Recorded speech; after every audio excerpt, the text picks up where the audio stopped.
and welcome to my review of American Crime Story Season 2, Episode 6, titled Descent. Scored a number of 8.0 on IMDb. And I want to comment on the soundtrack and the music in the series. I haven't done it yet, but it's been amazing. And sometimes it provides color, like when the song Last Night a DJ Saved My Life played. And sometimes the songs comment upon the action. And in this particular episode, there was one song that had a couple meanings. And that's the song Freedom 1990 by George Michael. And the scene where it plays is where, at that point in the story, Cunanan has left his sugar daddy, the man who moved him into the La Jolla mansion, Norman Blatchford, and he's footloose and fancy free, so to speak.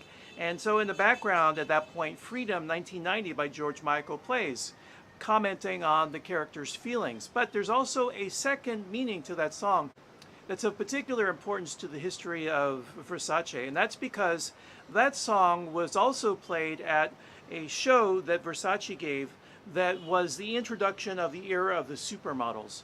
4 supermodels went down the runway for Versace's show, and it was his idea to incorporate the models of photography into the world of the runway, because up until that point, the models of the magazine covers did not do runway shows. It did not pay enough money, and the designers thought their bodies were not suited for the runway.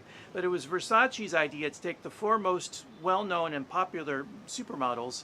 I'm not going to remember all of them. I know I think Cindy Crawford was one. Tyra Banks was another.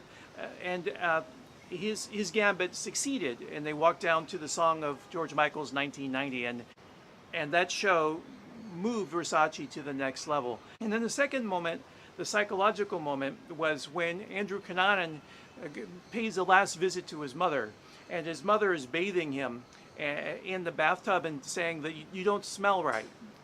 Maybe a reference to she being able to tell that he's heavily into drugs, but also it's a telling moment, and I'm not sure if it's historically accurate, but many serial killers, one thing they have in common is inappropriate boundaries with their parents. Bathing, for one, or wiping, the parents continuing to bathe the children into teenage years, or sleeping in the same bed, or wiping their butt when they go to the bathroom, or bedwetting is another common element.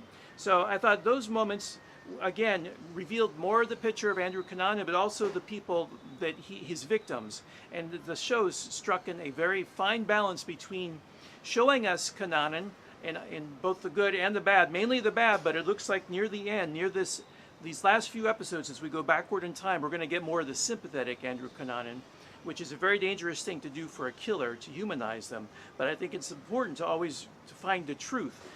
And here, I think that they're doing a good job of that, and also to show us the victims who are usually ignored by the media, and show us their life stories and their failures and their successes and their hopes and aspirations and dreams. So that's one reason why I am still sold on this series, and I hope you are too. And if you are, and if you are enjoying my reviews, please join me again when I review episode number 7. That's all for now. Take care and be well.